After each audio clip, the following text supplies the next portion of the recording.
Muy buenos días a todos. Espero que estén todos bien y tratando de ser cada día un poquito mejores, para uno mismo y para con los demás. Salvar una vida y evitar secuelas son cosas que no tienen precio, y la mejor manera de hacerlo es buscando permanentemente entender y definir por qué un paciente está como está y cómo se soluciona el problema. Es enorme, sin duda, la responsabilidad que, como parte del equipo de salud, tenemos frente a un paciente que ingresa al servicio de unidad de cuidados intensivos. Y es indispensable la formación continua que nos permita acrecentar nuestro acervo cultural respecto a la fisiopatología, al diagnóstico y al uso apropiado del arsenal terapéutico del que disponemos. Agradezco entonces la invitación a compartir conocimientos y experiencias en el marco de estos ciclos de capacitación continua del Servicio de Terapia Intensiva del Instituto de Maternidad Nuestra Señora de las Mercedes en Tucumán, del cual formo parte con mucho orgullo. Mi nombre es Pablo Montoya y vamos a hablar hoy de cardiopatía y embarazo. Durante el embarazo se producen una serie de cambios. A nivel hematológico hay un mayor número de glóbulos rojos y de glóbulos blancos. Hay menos proteínas plasmáticas, especialmente albúmina, y es importante tener en cuenta un aumento del fibrinógeno y de los factores de la coagulación, lo que condicionan un estado de hipercoagulabilidad. Hipercoagulabilidad que se verá favorecida además por la compresión de la vena cava inferior y de las venas pelvianas por el útero gestante, lo que eleva la presión en las venas de los miembros inferiores y genera éxtasis sanguíneo a ese nivel. Esa misma compresión puede afectar también al aparato urinario con dilatación y elongación de los uréteres. También a nivel urinario tendremos aumento de la tasa de filtrado glomerular y del volumen plasmático. Habrá modificaciones metabólicas con un estado prodiabetogénico, con hiperinsulinemia y mayor resistencia a la insulina, además de glucosuria fisiológica. Hay modificaciones hormonales, las glándulas suprarrenales se hipertrofian con aumento de glucocorticoides, de cortisol y de mineralocorticoides. Las tiroides generan aumento de T3 y de T4 y puede aparecer un pequeño bocio fisiológico. Y a nivel de la hipófisis hay aumento de prolactina. A nivel digestivo tendremos aumento de la presión intraabdominal y de la FAL. Y como vemos acá a la derecha y al medio de esta diapositiva, a nivel respiratorio hay elevación del diafragma con disminución de la capacidad residual funcional a expensas principalmente de la reducción del volumen de reserva expiratorio, con lo que a veces puede pasar de que el límite inferior del volumen corriente pueda acercarse más peligrosamente al volumen de cierre alveolar. Por otro lado, el volumen corriente en la embarazada está aumentado, lo que sumado a un incremento en la frecuencia respiratoria causada por la progesterona, nos lleva a una hiperoxemia y a una hipocapnia relativas, con la consecuente alcalosis respiratoria crónica compensada típica de la mujer embarazada.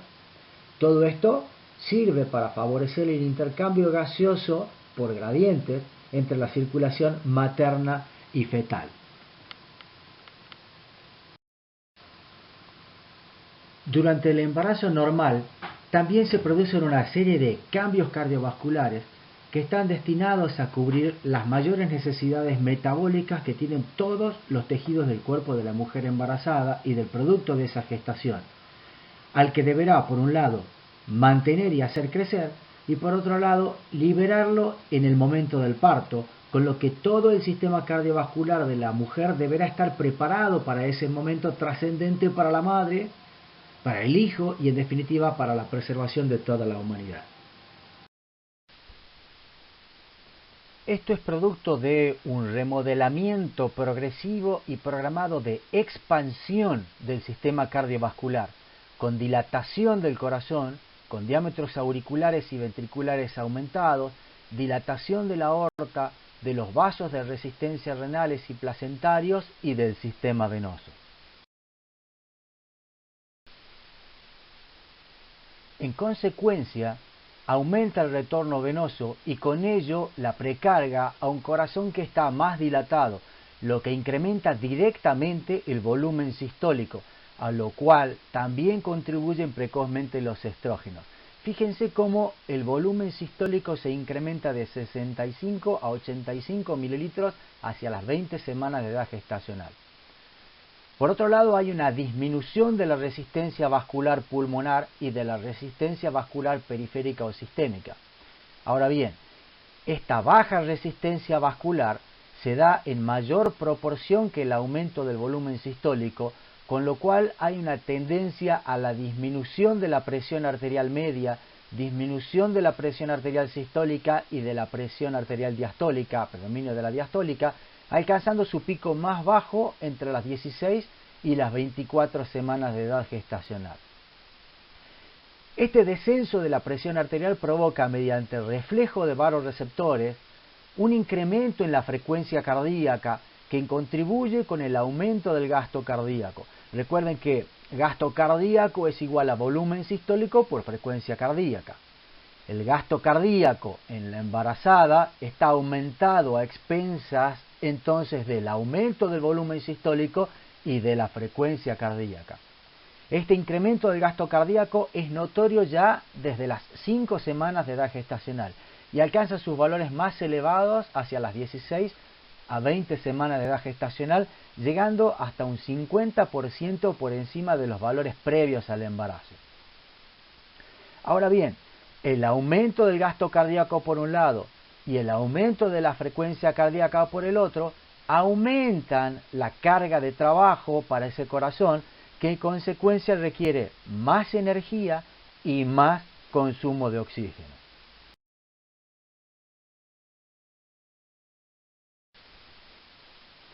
Nuestras madres y abuelas estuvieron embarazadas alguna vez, probablemente muy jóvenes.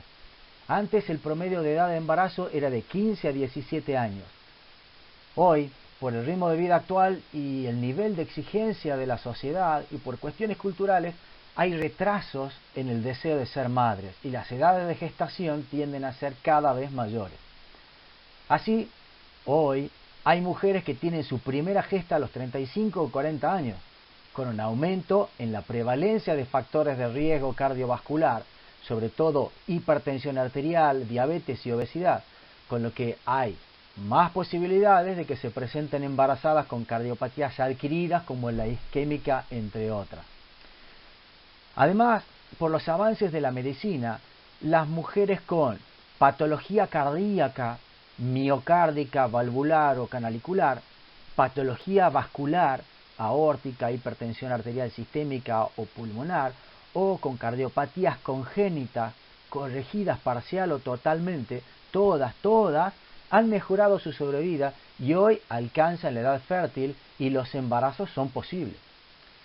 A esto encima le tenemos que agregar que, si bien la función reproductiva de la mujer acaba unos 5 años antes que el final de las menstruaciones, una mujer que lleva un año sin menstruar, que ya no tiene función ovárica, si quiere tener hijos, puede recurrir a óvulos de una mujer joven, y más allá de que sea aconsejable o no, la técnica hoy lo permite.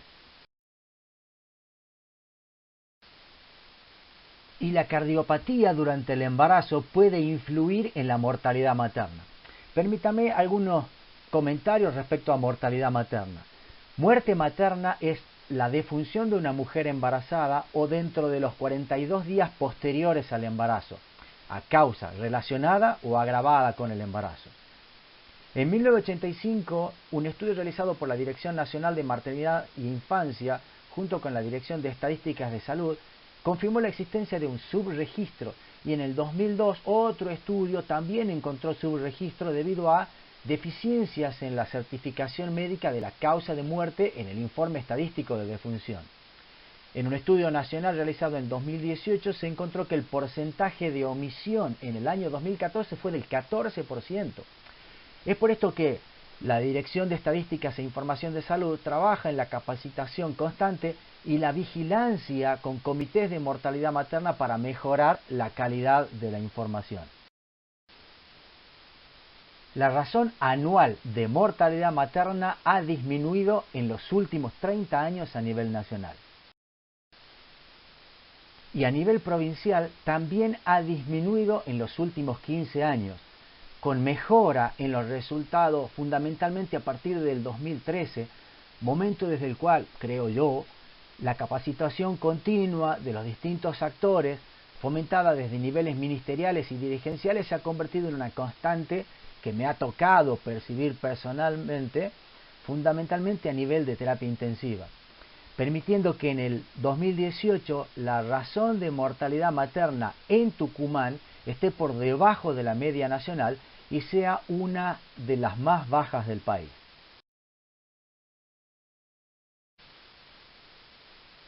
¿Y por qué menciono esto?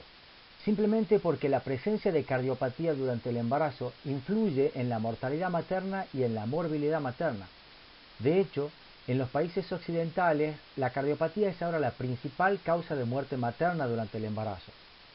Las cardiopatías congénitas son, de todas las cardiopatías, las más frecuentes durante el embarazo, llegando a ser a 2/3 en Estados Unidos y Europa, con predominio de las lesiones que son por cortocircuito, es decir, shunt. La hipertensión pulmonar ocupa el 5% de las cardiopatías durante el embarazo. Las patologías aórticas, hereditarias o adquiridas, como un aneurisma, una disección, pueden empeorar y complicar un embarazo y asociarse con una elevada mortalidad.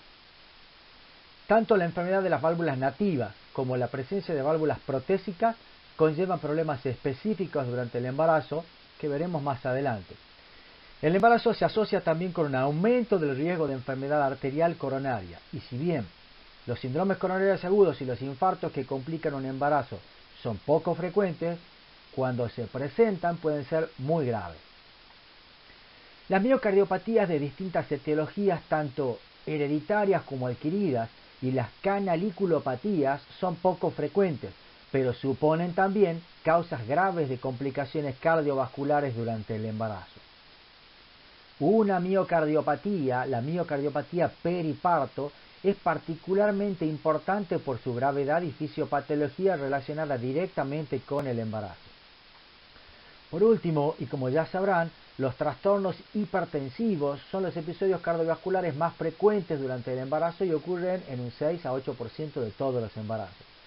Todas estas afecciones cardiovasculares pueden predisponer a la aparición de nuevas arritmias, a empeorar las ya preexistentes, a desencadenar cuadros nuevos de insuficiencia cardíaca, a descompensar cardiopatías preexistentes, conocidas o no por la madre, que previa al embarazo tal vez estaban en situación estable pero que empeoran durante la gestación.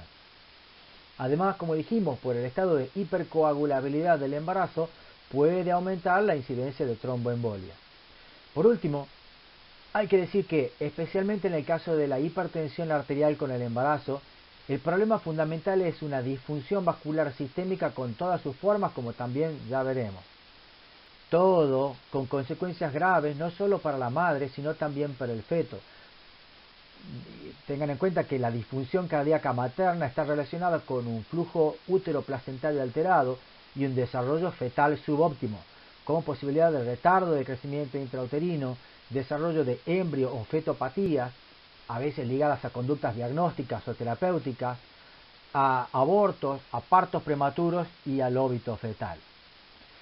Antes de ver cada una de estas cardiopatías, debemos decir que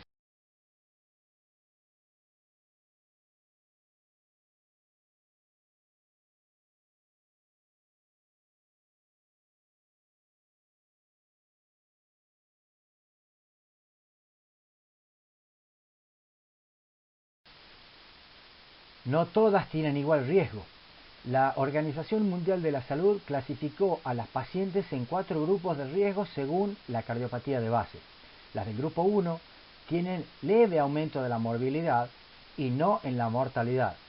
A este grupo pertenecen pacientes con estenosis pulmonar leve, ductus pequeño, prolapso mitral, cardiopatías congénitas simples como una comunicación interauricular o una comunicación interventricular reparadas con éxito, o extrasístoles supraventriculares o ventriculares aisladas. Las del grupo 2 tienen moderado aumento de la morbilidad y ya incrementan la mortalidad materna.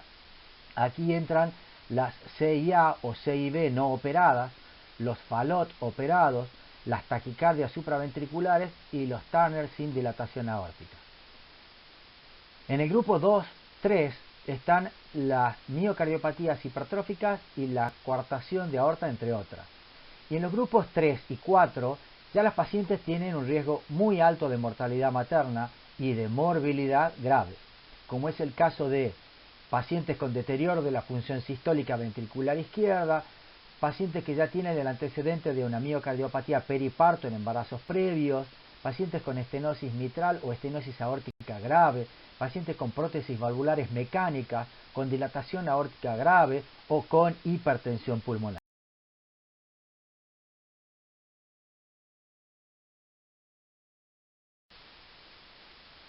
Muy bien, veamos entonces las cardiopatías congénitas. ¿Son frecuentes? Sí, y cada vez más. Menos del 1% de los nacidos vivos tienen cardiopatía congénita. Estos pacientes en la década del 80 tenían una expectativa de vida más bien baja, dependiendo, como es obvio, de la gravedad de las lesiones. Pero actualmente, con el desarrollo de nuevas técnicas quirúrgicas y con un mejor cuidado médico, ya estos pacientes, incluso con lesiones complejas que fueron tratados durante la infancia, alcanzan la edad reproductiva. Pero los portadores de cardiopatía congénita tienen un camino difícil por recorrer. Es una enfermedad crónica, de por vida, con necesidad de reintervenciones y reoperaciones, hospitalizaciones, ingresos a urgencias, recurrencias, intolerancia de ejercicio y peor calidad de vida. Tienen una necesidad de seguimiento médico de por vida y mayor riesgo de hipertensión arterial, de complicaciones neurológicas, coronarias, síndromes aórticos, de infecciones, de arritmias y hasta de muerte súbita. Entonces, si una mujer con cardiopatía congénita se embaraza y tiene más riesgo de sufrir complicaciones en el embarazo, tiene más morbilidad, tiene mayor mortalidad materna y tiene más riesgo también de complicaciones fetales y neonatales que incluyen la posibilidad de heredar la cardiopatía congénita. Son muchos los tipos de cardiopatía congénita. La más frecuente al nacer, si no consideramos la válvula aórtica bicúspide, es la comunicación interventricular. Pero muchas de estas CIB se cierran solas antes del año de edad y la distribución del tipo de cardiopatía congénita en el adulto es como se ve en la tablita esta.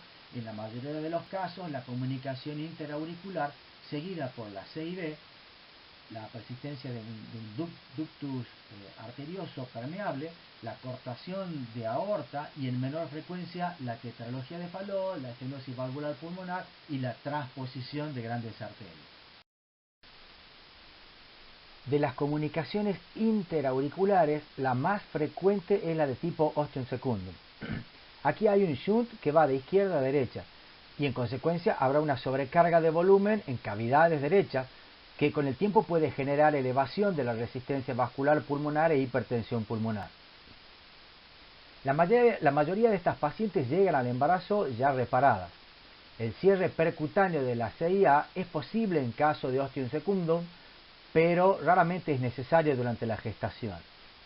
En general, estas pacientes, cuando no tienen hipertensión pulmonar, toleran bien el embarazo, pero se debe recordar que existe el riesgo de embolia paradojal, por lo que se debe tener muchísimo cuidado y evitar la presencia de aire en las vías endovenosas, evitar también el éxtasis venoso con el uso de medias compresivas y recomendar el reposo en decúbito lateral izquierdo.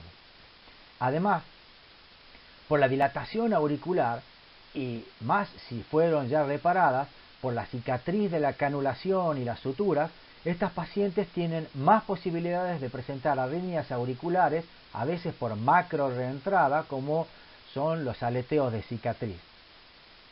También estas pacientes tienen mayor frecuencia de preeclampsia. Las comunicaciones interventriculares pueden ser de distintos tamaños, formas y localizaciones.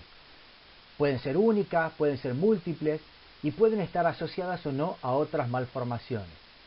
En este caso el shunt es de ventrículo izquierdo a ventrículo derecho y esto genera un hiperflujo pulmonar con aumento del retorno venoso y sobrecarga de volumen en aurícula izquierda y ventrículo izquierdo. Entonces, comportándose como una cardiopatía izquierda, puede elevar la presión del lecho vascular pulmonar con signos de congestión e insuficiencia cardíaca y puede conducir al desarrollo de enfermedad vascular pulmonar con resistencia vascular pulmonar elevada y síndrome de Eisenmenger, ya con alteración en la relación QP-QS, con un flujo de derecha a izquierda y cianosis. En estos casos hay más riesgo de endocarditis también.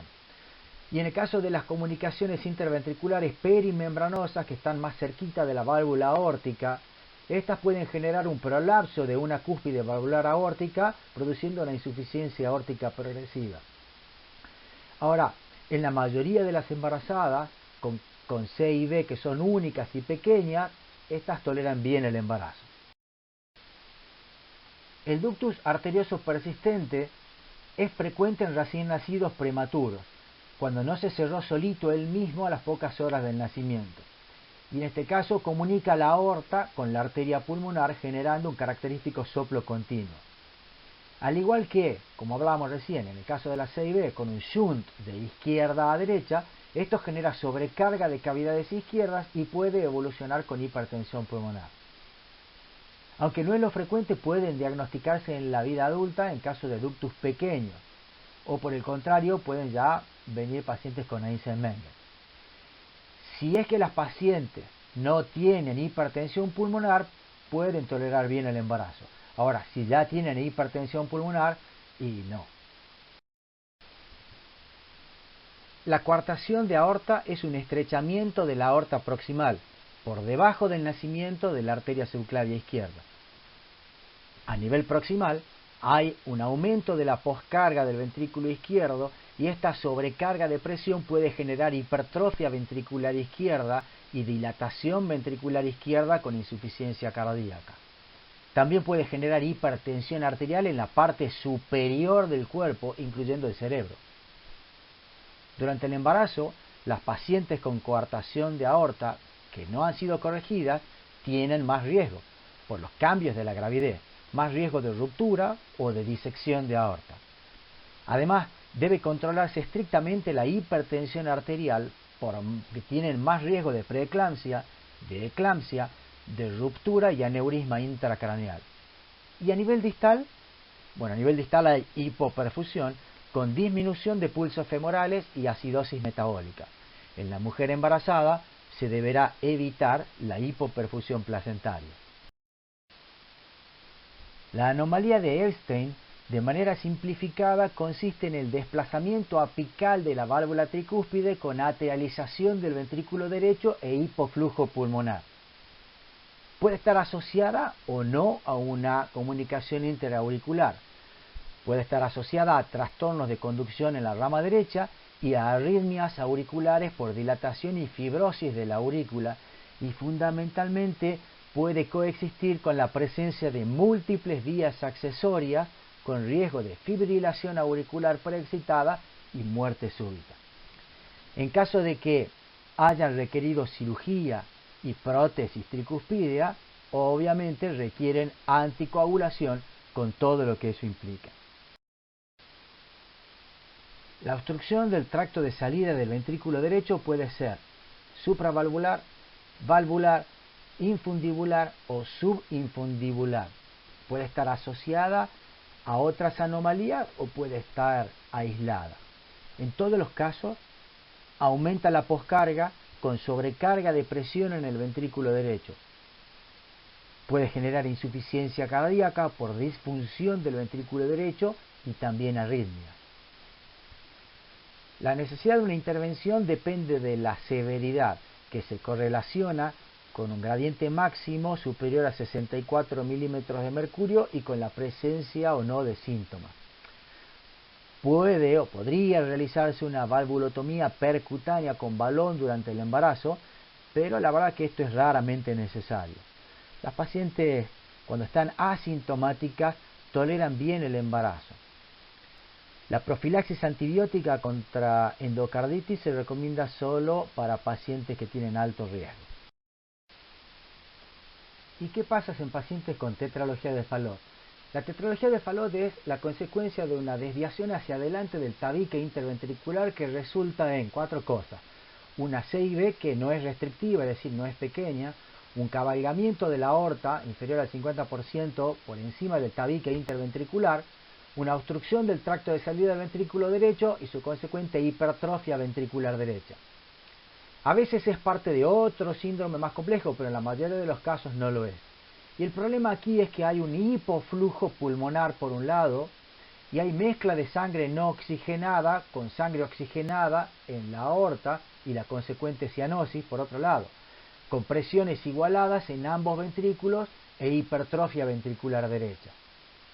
Estos pacientes cuando son chiquitos requieren en algunos casos una cirugía paliativa con una anastomosis sistémico pulmonar, como pueden ver aquí arriba en el cuadrito a la derecha, para aumentar el flujo pulmonar antes de la reparación. ¿Y en qué consiste la reparación definitiva? En el cierre de esa comunicación interventricular y en el alivio de la obstrucción del tracto de salida del ventrículo derecho, que se puede hacer con la resección del infundíbulo y una valvulotomía pulmonar, en algunos casos con parches transmurales para agrandar el paso entre el ventrículo derecho y la arteria pulmonar. Ahora bien, no todas las cirugías son perfectas. Puede quedar siempre algo de insuficiencia pulmonar, puede quedar una estenosis pulmonar periférica, o sea, un poquito más allá de la válvula, puede quedar una obstrucción del tracto de salida del ventrículo derecho que sea residual, puede haber una CIB residual también, una insuficiencia aórtica, una insuficiencia tricuspidea, o puede haber disfunción ventricular izquierda o ventricular derecha e insuficiencia cardíaca. Además, puede haber también trastornos en la conducción con disincronía interventricular. Recuerden que muchas de estas pacientes quedan con un bloqueo completo de rama derecha. Pueden también tener arritmias auriculares, arritmias ventriculares en forma de taquicardia ventricular monomorfa sostenida y hasta pueden hacer muerte súbita cardíaca.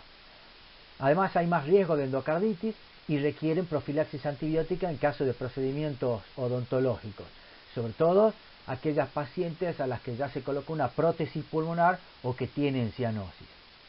Y el feto, bueno, el feto tendrá riesgo de retardo de crecimiento intrauterino y de heredar una cardiopatía congénita también.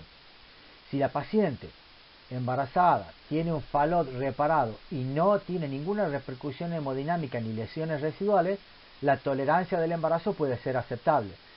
No obstante, es una clase 2 de la clasificación de riesgo de la OMS.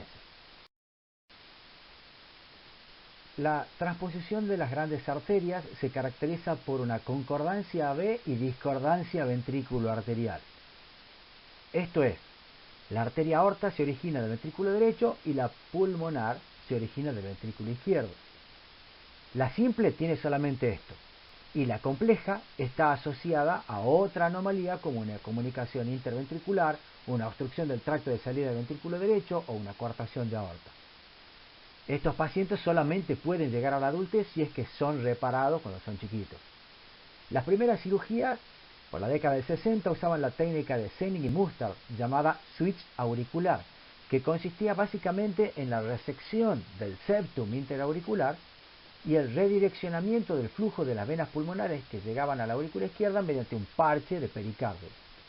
Los pacientes andaban bien, pero con muchas potenciales complicaciones a largo plazo como disfunción del ventrículo derecho, muchas veces el parche se retraía y fundamentalmente generaba un gran sustrato para arritmias macro reentrantes.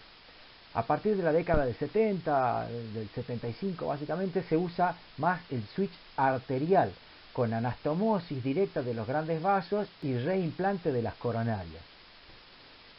Las mujeres que están embarazadas y tienen transposición de grandes arterias tienen riesgo de disfunción del ventrículo derecho e insuficiencia cardíaca y, como ya se dijo, riesgo de arritmias, a veces potencialmente mortales. Están en el grupo 3 de la clasificación de riesgo de la OMS y el embarazo debe desaconsejarse si es que hay disfunción del ventrículo derecho. Para el feto también hay riesgo de bajo peso y de parto prematuro.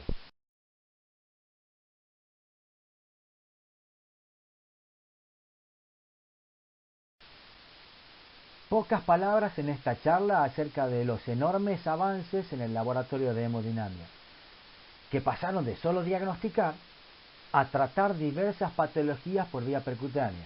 Y hoy es posible tratar valvulopatías, defectos septales, fístulas y lesiones residuales de cirugía, ya sea mediante balones, colocación de stent valvulados o con dispositivos de cierre o coil. Todos estos procedimientos son factibles, pero la verdad es que raramente son necesarios durante el embarazo. En la cardiopatía congénita, las arritmias son el principal motivo de hospitalización. Taquicardias auriculares, taquicardias ventriculares, muerte súbita cardíaca están relacionadas con la cicatriz quirúrgica y con el deterioro hemodinámico progresivo. Muchas veces es necesario realizar ablación por radiofrecuencia y el cardiodefibrilador debe considerarse ante muerte súbita cardíaca, taquicardia ventricular sostenida, síncope inexplicado o baja fracción de eyección. Este es el trazado electrocardiográfico de una paciente que tuvimos en maternidad con una tetralogía de Fallot que estaba permanentemente con un aleteo, con una conducción AV variable, pero que eventualmente conducía 1-1 y generaba esta taquicardia mal tolerada y que requirió cardioversión eléctrica. Aquí podemos ver más claramente las ondas F del flutter. Aquí se ve cómo mejora ya la conducción nodal AB y finalmente se ve cómo conduce 1-1 produciendo esta taquicardia muy sintomática y con descompensación hemodinámica.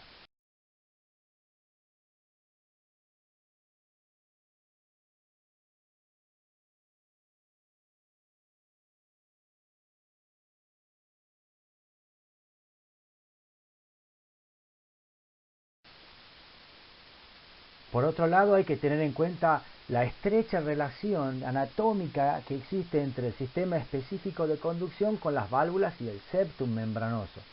Es por esto que, como consecuencia de la reparación de cardiopatías congénitas, es posible el daño del sistema de conducción normal, especialmente el cierre de comunicación interventricular con parches para corrección de tetralogía de Fallot, con una incidencia de bloqueo AV completo postquirúrgico del 1 al 3%. Y también hay cardiopatías congénitas que se asocian a bloqueo AV completo independientemente de que tengan o no una corrección quirúrgica, como es el caso de, por ejemplo, un canal AV. Dijimos entonces que puede haber consecuencias fetales como el retardo de crecimiento intrauterino y alteraciones en el flujo. ¿Cómo las podemos evaluar? En el feto, mediante biometría, utilizando la ecografía fetal por un lado y con Doppler de las arterias uterinas, del cordón umbilical y a nivel cerebral fetal por otro. E insisto, las consecuencias maternas van a estar ligadas al desarrollo de insuficiencia cardíaca, de arritmias, de tromboembolia y disfunción vascular sistémica o pulmonar. Con respecto a esto último, la hipertensión pulmonar, el caso del Einstein-Menger, tenemos que decir que en el caso de cortocircuitos de izquierda a derecha que no son corregidos, con el paso del tiempo pueden elevar la resistencia vascular pulmonar con desarrollo de hipertensión pulmonar e inversión de la dirección del shunt que pasa a ser de derecha a izquierda, con cianosis, con hipoxia, aumentando el riesgo de embolia paradojal, de disfunción ventricular izquierda, de insuficiencia cardíaca, además de trombocitopenia, endocarditis y mortalidad materna elevada. El problema aquí es que este daño vascular ya es irreversible y ya no sirve la corrección del defecto original, con lo que el tratamiento pasa a ser solo sintomático con inhibidores de la fosfodiesterasa y prostanoides, así como con la eventual necesidad de un trasplante cardiopulmonar. ¿Y qué pasa con la hipertensión pulmonar? Desde el 2018 se considera hipertensión pulmonar cuando la presión arterial pulmonar media supera los 20 milímetros de mercurio. La hipertensión pulmonar puede complicar la mayoría de las enfermedades cardiovasculares y respiratorias. provocando un deterioro clínico y aumento considerable de la mortalidad. Las etiologías pueden ser múltiples, diversas.